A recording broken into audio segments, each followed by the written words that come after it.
আজকের মূল আলোচনা তন্ত্রের ক্ষেত্রে মানসিক হোম প্রণালী।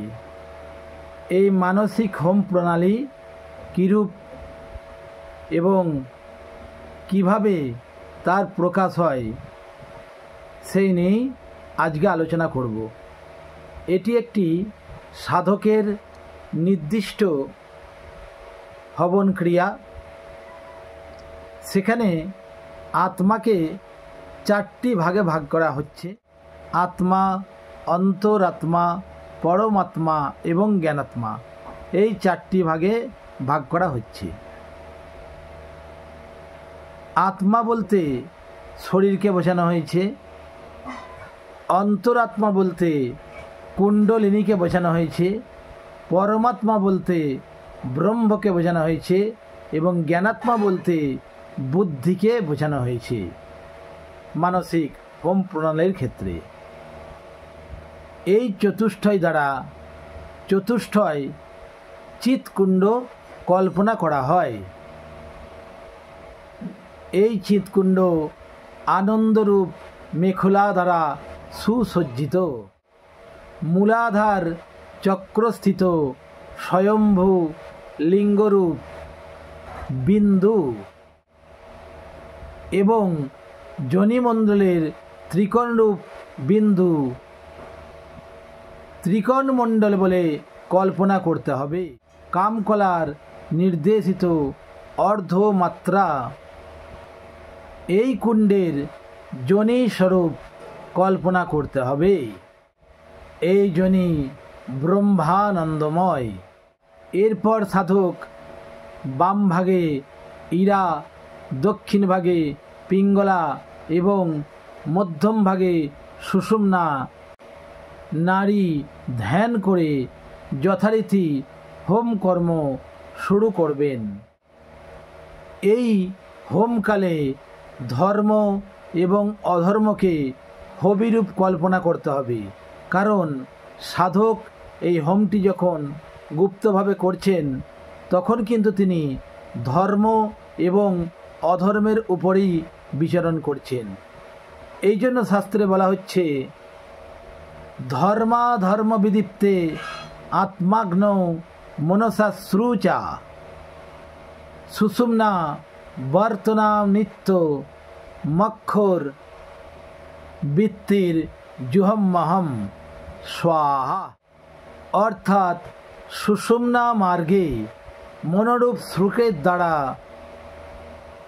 ইন্দ্রিয় বৃত্তি সমূহকে ধর্মাধর্মরূপে হবি দ্বারা প্রদীপ্ত করে সেই আত্মাগ্নিতে আহুতি দিচ্ছি।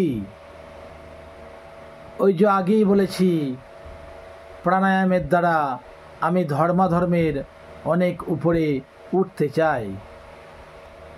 পুনরায় মূল মন্ত্র পাঠ করে হোম করবেন যে ধর্ম ও অধর্ম দ্বারা সমুদ্দীপ্ত অগ্নিতে মনোময় শ্রুক দ্বারা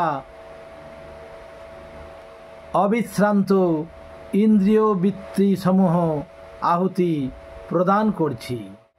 অদ্য আমি প্রকাশ ও আকাশরূপ হস্তদ্বয় দ্বারা ধর্ম ও অধর্ম ও মায়া বিকাশ রূপ ঘৃতে পরিপূর্ণ উন্ননী রূপে শ্রুক অবলম্বন করে তৎসমুদয় উদ্দীপ্ত অগ্নিতে আহুতি প্রদান করলাম। এইরূপ দ্বিতীয় ও তৃতীয় আহুতির শেষেও সাহা উচ্চারণ করতে হবে। মূলমন্ত্র মানে নিশ্চয়ই আপনারা বুঝতে পারছেন, এটি নিতান্তই গুপ্তক্ষেত্র। বৃহৎ ধর্ম পুরাণে বলা হচ্ছে, গুরু তন্ত্রশ্চ মন্ত্রশ্চ গোপনীয়া প্রযত্নত প্রকাশাৎ সিদ্ধিহানি সাদিত্তা ভগবাঞ্ছব। অর্থাৎ সদাশিব নিজের মুখে বলছে, গুরুতন্ত্র এবং মন্ত্র অতিশয় গুপ্ত রাখিবে, প্রকাশ করিলে অবশ্যই সিদ্ধি হানি হইবে।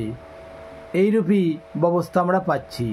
সেই জন্যই এই যে মানসিক হোমের ক্ষেত্রেও এটি দৃষ্ট হচ্ছে। অতি সুন্দরভাবে আরও একটি কথা বলা হচ্ছে, দ্বিতীয় এবং তৃতীয় আহুতি দানের পর মূল মন্ত্র পাঠ করে উচ্চারণ করতে হবে, যার থেকে উদ্ভব জ্যোতি প্রকাশ হচ্ছে। জ্যোতি বলতে এখানে জগৎকে বোঝানো হচ্ছে, যিনি মায়ারূপ অন্ধকার নাশ করে আমার অন্তরে ইন্ধন ব্যতি রেখেও প্রজ্বলিত ও সমুদ্দীপ্ত আছেন। তাদৃশ অনির্বচনীয় সম্বিদরূপ অগ্নিতে আমি ধরাতল অবধি শিব পর্যন্ত সমুদয় জগৎ ও মায়া প্রপঞ্চ আহুতি দিলাম। যেহেতু মানসিক হোম, ওই জন্য পুণ্যাহুতির সময় পাঠ করতে হবে যে আমার এই মনোময় পাত্র আধ্যাত্মিক, আধি ভৌতিক এবং আদি দৈবিক এই তাপত্রয় রূপ ঘৃতে পরিপন্ন করে পুণ্যাহুতি দিলাম এবং হোমের সমাপ্তি করিলাম। তাহলে আমরা মানসিক হোমের ক্ষেত্রে এই ব্যবস্থাটি সম্পূর্ণভাবে দেখতে পাচ্ছি।